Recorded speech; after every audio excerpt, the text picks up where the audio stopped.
ஓம் சாந்தி. சிந்தனை செய் மனமே என்ற இந்த நிகழ்ச்சியில் இன்று நாம் தியாகம் இல்லையெனில் பாக்கியம் இல்லை என்ற சொற்றொடரை பற்றி சற்று ஆழமாக பார்ப்போமா? நம்ம எல்லாருக்குமே தெரியும், தியாகத்தின் மூலமாகத்தான் நாம் பாக்கியத்தை உருவாக்கி கொள்ளுகின்றோம். அதாவது நமது வசதிகளை நமக்கு ஏற்றவாறு நம் மனம் விரும்பும்படி இல்லாமல் நாம் எதையெல்லாம் தியாகம் செய்கின்றோமோ அப்பொழுதுதான் அதற்கான பாக்கியத்தை நாம் மட்டும் பெறுவதில்லை, பிறருடைய பாக்கியத்தை உருவாக்குவதற்கும் நாம் காரணமாக ஆகின்றோம்.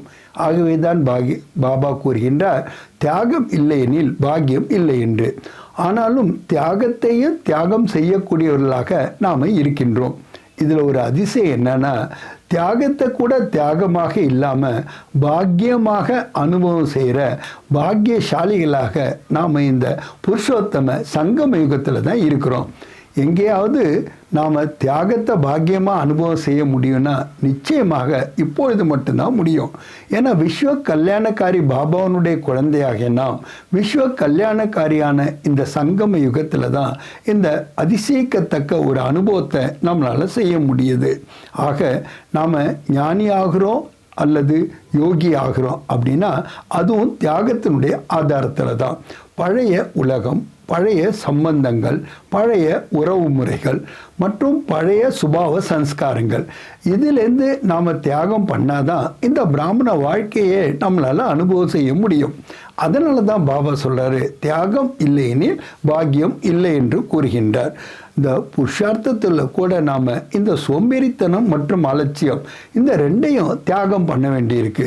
ஏன்னா பல மாயைகள்லேயே நமக்கு அதிகமாக வருவது இந்த சோம்பேறித்தனமும் பலகீனங்களான இந்த வெறுப்பு போன்ற எதிர்மறையான உணர்வுகள் தான்.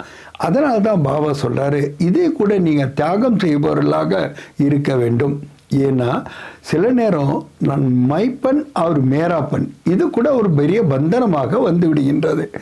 அது உதாரணமாக பாபா சொல்றார், நான் நல்ல ஞானியாக இருக்கின்றேன், நான் நன்றாக பிறருக்கு புரிய வைக்கின்றேன், நான் நல்ல யோகியாக இருக்கின்றேன் என்ற சுமிருத்தியை கூட ஒரு அகங்காரத்தினுடைய அடையாளம் தான். அதனால தான் ஒரு அவ்யக்த வாணியில் பாப் தாதா கூறுகின்றார், இந்த தியாகத்தினுடைய அடையாளங்கள் என்று கூறும்பொழுது அது எப்படி வெளிப்படுகின்றது என்பதில் சங்கல்பத்தில் நீங்கள் நிர்ஆகாரியாக இருக்க வேண்டும். அதாவது பாபாவுக்கு சமமாக ஞாரா அவர் பியாரா அனுபவத்தை செய்பவர்களாக இருக்க வேண்டும். ஆக சங்கல்பத்தில் நிராகாரியாக இருக்க வேண்டும். வார்த்தையில் வரும்போது அகங்காரியாக இருக்க வேண்டும். அகங்காரம் அற்றவர்களாக நாம் இருக்க வேண்டும்.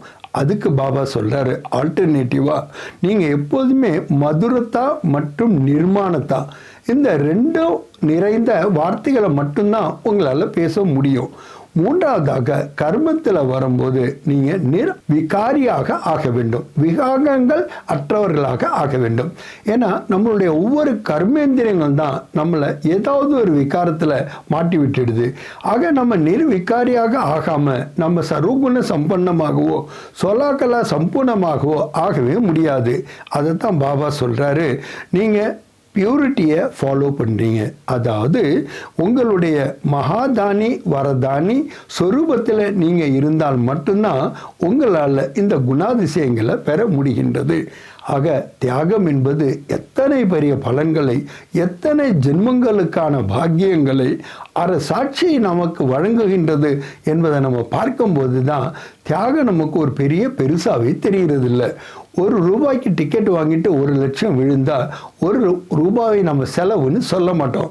அதே மாதிரி தான் இப்போ நாம் செய்கிற தியாகங்கள், அது சங்கல்பமாகட்டும், நம்மளுடைய வார்த்தைகளாகட்டும், நம்மளுடைய கர்மங்களாகட்டும், நம்மளுடைய சம்பந்தங்களாகட்டும், நம்மளுடைய தொடர்பு ஆகட்டும், ஏன் நம்மளுடைய சுமிருத்தி விருத்தி திருஷ்டி கிருத்தி எதுவாக இருந்தாலும் கூட அதை சமர்ப்பணம் பண்ணும்போது தான், தியாகம் பண்ணும்போது தான் அது பன்மடங்கு பிராப்திகளை நமக்கு இப்போ கொடுக்கின்றது. ஆக சங்கம யுகம் என்பதே சேமிப்பு கணக்கை அதிகரிக்கக்கூடிய யுகம், பல ஜென்மங்களுக்கான பிராப்திகளை அடையக்கூடிய யுகம், அதற்கான ஆதாரணமாக யுகமாகவும் இருக்கின்றது.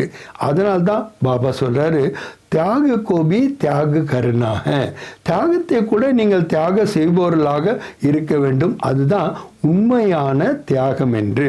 ஆக வெறுமே தியாகியாக இருந்து பராத்தாது, மகா தியாகியாக ஆக வேண்டும். எப்போ நம்ம மகா தியாகியாக ஆகிறோமோ அப்போதான் மகா ஞானியாக, மகா யோகியாக, மகா தபஸ்வியாக, மகா சேவாதாரியாக ஆகின்றோம். நல்லது.